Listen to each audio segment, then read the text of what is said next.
کیا آپ جانتے ہیں کہ ایشیا کا گلِ لالہ کا سب سے بڑا باغ کون سا ہے اور کہاں واقع ہے؟ ایشیا کا سب سے بڑا ٹیولپ گارڈن جموں کشمیر کے گرمائی دارالحکومت سری نگر کے علاقے زبر-ون کے پہاڑوں کے دامن میں واقع ہے۔ گلِ لالہ کا یہ باغ ایشیا میں سب سے بڑا باغ ہے۔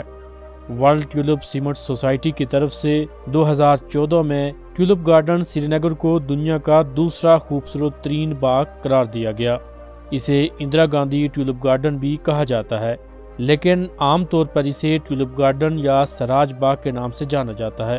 کشمیر کے اس خوبصورت باغ میں کئی مشہور فلموں کے گانے بھی پکچرائز کیے گئے ہیں، جن میں خاص کر شعلے فلم کا یہ مشہور گانا دیکھا ایک خواب تو یہ سلسلے ہوئے، دور تک نگاہوں میں یہ گل کھلے ہوئے قابل ذکر ہے۔ یہ ٹیولپ گارڈن سری نگر کی مشہور ڈل جھیل کے کنارے واقع ہے۔ یہ باغ دیگر مغل باغات کے مقابلے میں سری نگر کا سب سے وسیع و عریض باغ ہے۔ پھولوں کے باغ کا یہ منظر اس قدر دلکش، حسین اور پرسکون ہے کہ کوئی بھی زی روح اس سے متاثر ہوئے بغیر نہیں رہ سکتا۔ ویسے تو سری نگر شہر میں جھیل ڈل کے کنارے کئی خوبصورت اور تاریخی مغل باغات موجود ہیں، لیکن سری نگر شہر کی خوبصورتی میں یہ باغ چار چاند لگا دیتا ہے۔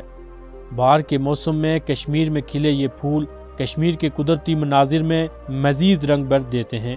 ٹیولپ گارڈن کی ایک طرف ڈل جھیل، دوسری طرف پہاڑیاں اور درمیان میں یہ خوبصورت باغ، ایسا نظارہ دنیا میں کہیں اور دیکھنے کو نہیں مل سکتا۔ تقریباً 600 کنال رقبے پر پھیلے اس باغ میں 60 اقسام کے 20 لاکھ سے بھی زائد پھول اگائے جاتے ہیں۔ گلِ لالہ کے یہ پھول سیاحوں کے لیے کشش کا باعث ہوتے ہیں۔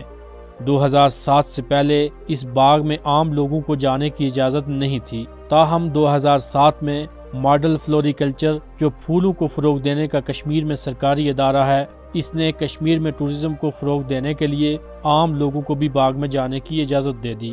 ایشیا میں گلِ لالہ کا سب سے بڑا یہ باغ ہر سال 1 اپریل کو عوام الناس کے لیے کھولا جاتا ہے۔ ٹیولپ کے پھولوں کی کاشت ستمبر کے مہینے سے شروع کر دی جاتی ہے اور یہ پھول مارچ کے وسط تک تیار ہو جاتے ہیں۔ گلِ لالہ کے اس باغ میں کئی رنگ کے پھول اگائے جاتے ہیں، جن میں سرخ، پیلے، سنگتری، جامنی، سفید، گلابی، دو رنگی اور سہ رنگی پھول شامل ہیں۔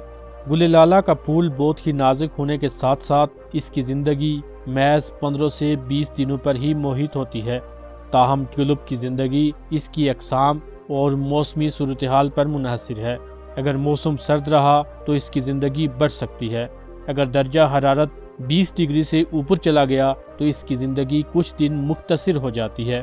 ٹیولپ گارڈن کی ایک خاص بات یہ بھی ہے کہ یہاں ہر سال موسم بہار کے آغاز یعنی مارچ یا اپریل کے مہینے میں ٹیولپ فیسٹیول کا انعقاد بھی کیا جاتا ہے، جس میں کشمیر سمیت ہندوستان اور دنیا بھر سے لاکھوں سیاح شرکت کرتے ہیں۔ یہ لاکھوں لوگ اس فیسٹیول میں صرف اس باغ کو دیکھنے کے لیے آتے ہیں۔ اس باغ میں داخل ہوتے ہی تا حد نگاہ پھول ہی پھول نظر آتے ہیں۔ اس باغ میں گلِ لالہ کے علاوہ دیگر اقسام کے پھول بھی اگائے جاتے ہیں، جن میں نرگس کا پھول قابل ذکر ہے۔ سری نگر کا یہ ٹیولپ گارڈن مختلف قسم کے پھولوں کا گھر بھی کہلاتا ہے۔ یہ تھی آج کی ویڈیو۔ امید ہے ویڈیو پسند آئی ہوگی۔ اگر ویڈیو پسند آئی ہو تو اسے لائک کریں، کامنٹ کریں، دوستوں کے ساتھ شیئر کریں اور مزید ایسی ہی ویڈیوز کے لیے ہمارا چینل زی اردو سبسکرائب کریں۔ ملتے ہیں کسی نئی دلچسپ اور معلوماتی ویڈیو کے ساتھ۔ اجازت دیجیے۔ اللہ حافظ۔